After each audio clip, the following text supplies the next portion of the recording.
Shalom Bapak Ibu Saudara-saudara sekalian, selamat pagi dan selamat kita bertemu dalam kasih Kristus di pagi hari yang berbahagia. Saya percaya bahwa Tuhan sudah memberikan kita perlindungan, pertolongan, dan kita boleh beristirahat sepanjang malam. Pagi ini kita bangun dari tidur kita masing-masing, dan sebelum kita melaksanakan tugas kita, pekerjaan kita sehari-hari, mari kita mempersiapkan waktu sejenak untuk bersama-sama merenungkan firman Tuhan yang saya akan sampaikan bagi kita semua pada pagi hari ini. Sebelumnya kita berdoa lebih dahulu.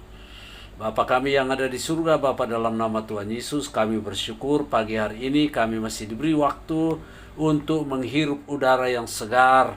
Kami percaya itu semua berkat pemeliharaan Tuhan, dan saatnya kami akan merenungkan firman Tuhan. Berikan kami hikmat akal budi, dan bukalah rahasia firman Tuhan menjadi kekuatan dan memberikan kami semangat untuk tetap menjalani kehidupan ini. Terima kasih Bapa di surga, dalam nama Tuhan Yesus Kristus. Haleluya, haleluya, amin. Baik, pagi hari ini kita akan membaca surat Filipi pasal 4 ayat 19. Saya memberikan tema Allah memenuhi segala keperluanmu.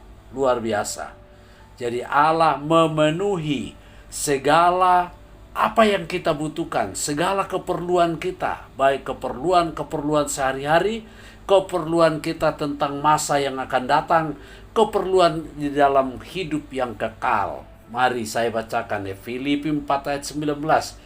Allahku akan memenuhi segala keperluanmu menurut kekayaan dan kemuliaannya dalam Kristus Yesus. Jadi Allah akan memenuhi, kata Paulus, segala keperluanmu kepada jemaat Filipi. Dia sampaikan demikian, menurut kekayaan Tuhan dan kemuliaannya di dalam Kristus Yesus. Menurut kekayaan dan kemuliaannya.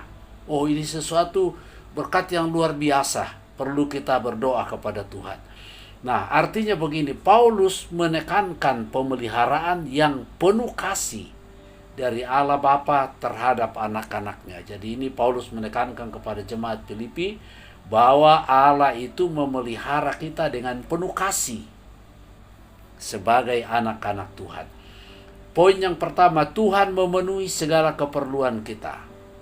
2 Korintus pasal 9 ayat 8, dan Allah sanggup melimpahkan segala kasih karunia kepada kamu, supaya kamu senantiasa berkecukupan di dalam segala sesuatu, dan malah berkelebihan di dalam pelbagai kebijakan. Pelbagai kebajikan. Nah, saya ulangi ya. Jadi Paulus berkata kepada orang Korintus, Allah kita itu sanggup. Allah sanggup, Bapak Ibu. Dia limpahkan segala kasih karunia-Nya. Kasih karunia-Nya itu kalau kita jelaskan lebih jauh, kasih karunia Allah itu adalah Kristus. Keselamatan bagi kita. Supaya kamu senantiasa berkecukupan. Anaknya saja, yaitu Yesus Kristus, anak yang tunggal Allah, Tuhan kasih sebagai kasih karunia. Apalagi dikatakan kita akan berkelebihan dalam dalam kondisi atau keadaan berkelebihan di dalam pelbagai kebajikan. Nah, Bapak Ibu saudara-saudara sekalian, orang kaya harta belum tentu berbuat baik. Nah, jadi kebajikan itu tidak diukur dari harta duniawi, tetapi kebajikan itu diukur dari bagaimana Tuhan memberikan kita kecukupan dalam segala sesuatu.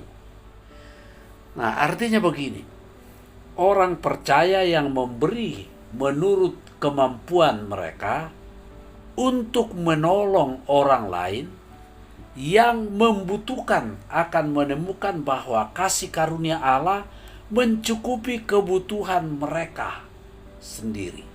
Bahkan lebih banyak lagi, supaya mereka berkelebihan di dalam pelbagai kebajikan. Tuh. Oke. Poin yang kedua, dalam persekutuan dengan Tuhan kita dipelihara.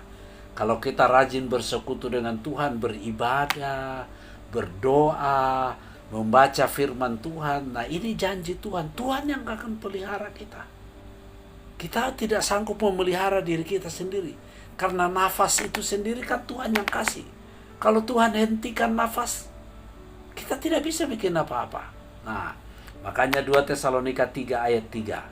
Tetapi Tuhan adalah setia. Ia akan menguatkan hatimu dan memelihara hatimu terhadap yang jahat. Puji Tuhan, dunia ini semakin hari semakin jahat. Penyakit COVID tidak berhenti-berhenti, akan muncul lagi katanya penyakit yang lain yang lebih ganas lagi. Dunia penuh kejahatan, kekerasan terjadi. Bapak Ibu, tetapi Tuhan adalah setia. Dia Allah kita yang setia. Dia akan kuatkan hati saudara. Dia akan pelihara hati kita dari segala yang jahat. Dia lindungi kita. Nah, artinya apabila orang percaya berdoa dengan sungguh-sungguh, nah, mari kita berdoa sungguh-sungguh. Mereka bisa yakin bahwa Allah akan melindungi mereka dari iblis. Allah akan menguatkan mereka untuk menghadapi semua pencobaan. Pencobaan itu silih berganti. Tetapi Tuhan akan berikan kita kekuatan untuk kita hadapi. Bukan kita mundur, bukan kita lari, lalu kita tinggalkan Tuhan. Tapi kita akan maju terus. Kita hadapi segala sesuatu bersama dengan Tuhan, bersama Yesus. Kita lakukan perkara-perkara besar. Poin yang ketiga, yang terakhir.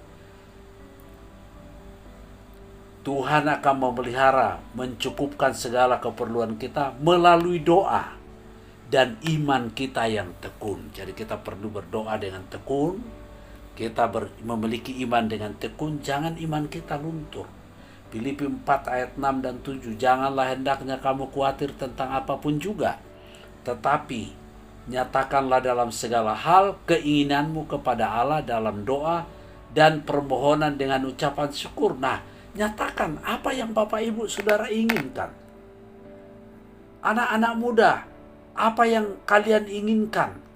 Yang masih sekolah, apa yang kalian inginkan. Nyatakan itu kepada Tuhan. Dia adalah Bapa kita yang kekasih. Dia Tuhan yang kita sembah. Nah, nyatakan di dalam permohonan. Kita mohon kepada Tuhan seraya kita mengucapkan syukur. Terima kasih Tuhan. Kami berikan ucapan syukur karena kami percaya Tuhan akan memelihara kami. Ini yang kita harus lakukan. Nah, dalam damai sejahtera Allah, kita akan berada dalam damai sejahtera Allah yang melampaui segala akal, akan memelihara hati dan pikiranmu dalam Kristus Yesus. Nah, jadi kita berada dalam damai sejahtera. Dunia ini kacau, tapi kita akan tetap mengalami damai sejahtera Allah yang melebihi, melampaui akal kita. Kadang-kadang kita tidak pikirkan ya. Apa yang Tuhan buat sulit untuk kita pikirkan. Oh, kok bisa Tuhan buat begini sama saya? Tuhan berkati begini sama saya. Tuhan pelihara, membebaskan dari mungkin malapetaka atau gangguan kuasa kegelapan. Oke, baik, saya jelaskan apa artinya ini. Oleh doa kita memperbaharui keyakinan kita dalam kesetiaan kita dengan menyerahkan segala kecemasan. Jadi Bapak Ibu, oleh doa kita memperbarui keyakinan kita. Kita memperbarui kesetiaan kita kepada Tuhan. Kita memperbarui penyerahan kita. Sehingga segala kecemasan, segala kekhawatiran, segala persoalan kita, Tuhan akan melindungi dan memelihara kita. Amin. Demikian renungan pagi hari ini. Tuhan Yesus memberkati. Kita berdoa. Bapa di surga, firman Tuhan yang hamba sampaikan kiranya boleh jadi berkat bagi setiap pendengar. Tuhan berbicara sehingga firman Tuhan menjadi suatu pengalaman kehidupan mereka. Semakin yakin bahwa Tuhan memenuhi segala apa yang kami butuhkan. Berkati baik mereka yang sakit, Tuhan penuhi dengan kesembuhan, Berikan kekuatan iman yang lemah, kuatkan yang susah Tuhan, memberi penghiburan. Khususnya COVID yang masih melanda negara, Tuhan Engkau berkati kami, lindungi, jauhkan dari segala penyakit-penyakit yang membahayakan. Terima kasih, berikan kesetiaan bagi mereka untuk tetap berdoa kepada Tuhan, membaca firman, dan beribadah kepada Tuhan di tengah-tengah dunia yang sulit ini. Bangsa dan negara kami, pemerintah kami, Tuhan berkati keluarga kami masing-masing. Di mana saja berada, Tuhan pun memberkati. Ini doa kami pada pagi hari ini. Dalam nama Yesus kami akan memulai tugas pekerjaan kami masing-masing. Haleluya. Amin.